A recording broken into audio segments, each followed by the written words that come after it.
So here's why I flipped my classroom this year. And I didn't go full bore from the beginning of the year.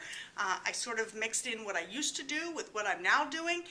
But now I'm finding I really have a lot of benefits from flipping my class. So here's what I teach. I teach AP US History, Advanced Placement US History, where kids have to take a 3-hour and 5-minute test on May 15th, and it's 80 multiple choice and then 3 essays. We really have to learn history. So we have to go from Columbus to Clinton, and I say Clinton because it's a C, but we try to get to Obama. Columbus to the end. We have 155 days to do it. Why don't we have 180? Because we lose days at the end of the year because the test is given on May 15th. We also lose days to standardized testing during the year. So 155 days is basically what I have. So it's go time. We don't have time to waste. We have to get through a lot of material. Now, flipping creates opportunities because I get to cover my material. I hate that word. I don't like to cover material. I want to engage kids in the learning of that material, but that's hard to do when you have to go from Columbus to Clinton. And I get to archive my lessons. My flipped lessons are about 10 to 13 minutes, maybe. Some of them are even down to 7. But they're all archived. They're all saved on YouTube.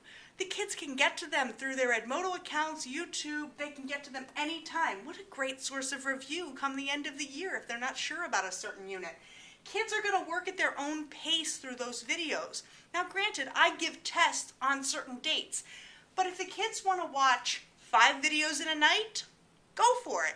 If they only want to watch 1 or 2, which is much more manageable over the course of a couple of nights, then they can do that too. They decide how much they want to take in according to when certain assignments and exams are given. And in class, we get to get our hands dirty now. We get to engage more deeply and more effectively with history. So in class, what we do are Socratic seminars. The kids get into 2 circles, an inner circle and outer circle. The inner circle discusses the question at hand, and the outer circle runs a back channel on Edmodo where they discuss online. We switch the question, we switch the groups, the outs go in, the ins go out, and their whole focus changes because now they're the ones who were typing their discussion are now talking their discussion. The ones who were talking are now typing.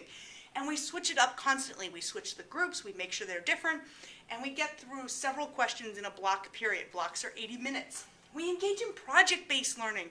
The kids are creating infographics. They're creating first-person accounts of history. They're recreating history. They're getting deeper. We could never do this if it was a lecture-based class where I lectured in class all the time. Primary source analysis. We can engage with primary sources more effectively than ever before because the kids are looking at them, examining them, talking about them with each other, and not just trying to muddle through on their own. The goal here is to get kids to do history, not to listen to history. Who wants to hear the sage on the stage? We want to do it together. We want to embed history into our lives and really look at it in a constructive and analytical way so that we understand how history came to be. We want to learn how to learn. All of us want to learn how to learn, me included. I want my kids to understand what it is to empower themselves to be learners so that when they get to college, they don't hit a brick wall and expect their professors to give it to them because their bosses certainly aren't.